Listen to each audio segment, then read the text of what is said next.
Stojan Adasevic fue uno de los ginecólogos abortistas más reconocidos de Yugoslavia y de toda Europa. Se cree que practicó más de 48.000 abortos. Hubo ocasiones en las que en un solo día realizó 35 abortos.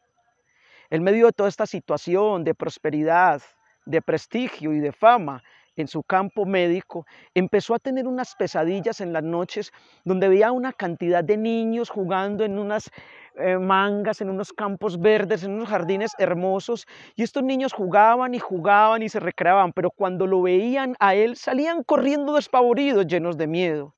Él despertaba sobresaltado, sudando frío. Los sueños se repetían y se repetían constantemente. Al final de este jardín siempre veía a un hombre vestido de blanco y negro. En uno de estos sueños se acercó a este hombre y le preguntó: ¿usted quién es? Este hombre le dijo: yo soy Santo Tomás de Aquino. Pero como Adasevic fue educado en una Yugoslavia comunista, él no sabía casi nada del cristianismo, no sabía quién era este grande santo de la Iglesia Católica. Los sueños se siguieron repitiendo y en alguna ocasión Santo Tomás le dijo: pero ¿por qué me preguntas quién soy? Pregúntame tú a mí más bien quiénes son esos niños. Stojan Adasevic le preguntó: ¿es verdad quiénes son? El santo le dijo: son todos los niños que tú has asesinado en el vientre de sus madres. Él despertó muy sobresaltado nuevamente. Ese día se fue a su lugar de trabajo, a la clínica donde laboraba, y allí llegó su primo con su novia a practicarse un aborto. Esta mujer tenía 4 meses de embarazo y ya venían a practicarse el 9º aborto. Él decidió realizar el aborto bajo una de las tantas modalidades en que se practica esta situación tan dolorosa. Lo hizo por aplastamiento, es decir, utilizan unos instrumentos médicos con los cuales aplastan al bebé dentro del vientre de la madre y después sacan lo que ellos dicen la masa, porque según ellos en esa época no era un ser humano sino una masa. Y cuando está sacando la masita del bebé, se encuentra con que el corazón está palpitando aún y está entero. Y él se da cuenta de que ahí no hay una masa ni sino un ser humano. Toma la decisión de no practicar más abortos. Ante esto, el régimen comunista entonces decide sancionarlo y le rebajan el sueldo a la mitad. Despiden del hospital a su hija donde ella laboraba. No permiten que su hijo ingrese a la universidad. Le quitan una cantidad de privilegios. Él sigue firme en no practicar abortos. Después de años, más de 10 años de estar firme en esta posición, vuelve y tiene un sueño donde se le aparece Santo Tomás y le dice: vas bien, querido amigo, vas bien. Estaba ya a punto de renunciar, de claudicar, cuando se le manifiesta nuevamente Santo Tomás. Hoy en día, Adasevic es uno de los hombres que lidera, o quizás el más grande líder del mundo en la causa pro vida. Ya no es antivida, ya no es abortista.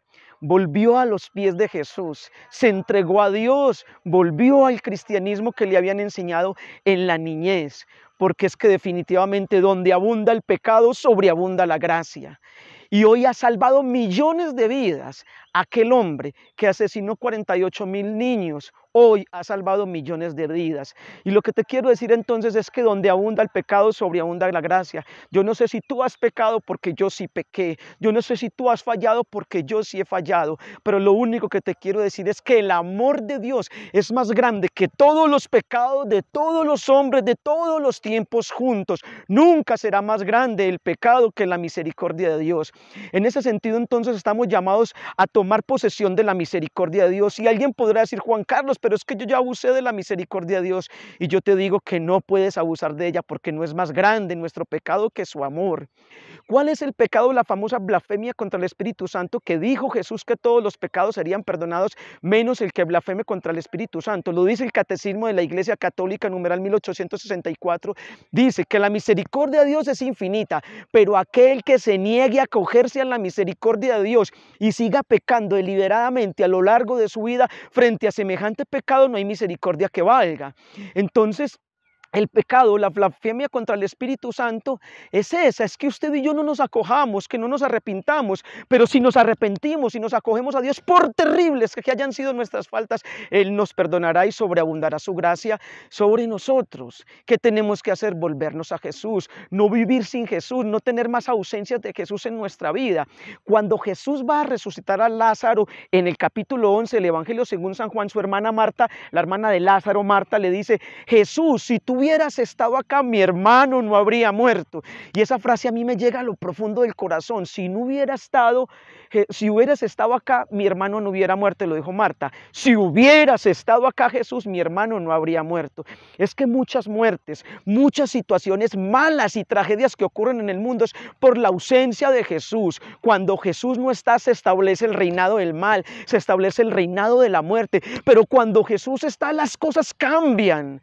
Cuando Jesús está en lo profundo del corazón, no cuando lo tenemos de manera externa, teórica o conceptual, cuando lo llevamos a las profundidades del ser, cuando lo sentamos en el trono de nuestro corazón, cuando lo declaramos lo primero y más importante de nuestra vida, cuando lo hacemos la prioridad de nuestra existencia, entonces reina la vida.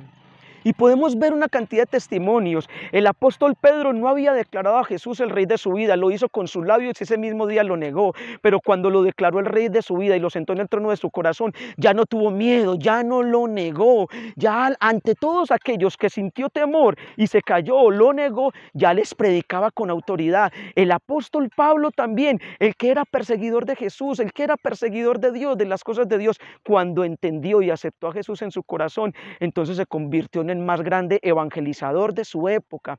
De la misma manera, cuando tú y yo sentemos a Jesús acá en el trono de nuestro corazón y lo amemos por encima de todas las cosas, todos los errores, todo el mal, todo el pecado que hayamos cometido se va a convertir en bendición, se va a transformar en una poderosa experiencia de amor como la de este hombre Adasevic, este yugoslavo que hizo tanto mal y hoy le hace tanto bien al mundo, que asesinó 48.000 niños y hoy ha salvado millones de niños, porque donde abunda el pecado, sobreabunda la gracia. Te invito para que profundicemos en esta experiencia espiritual de la mano de Dios y podamos revertir todas las situaciones difíciles de nuestra vida con el poder y la fuerza de Dios. Un abrazo y mil bendiciones.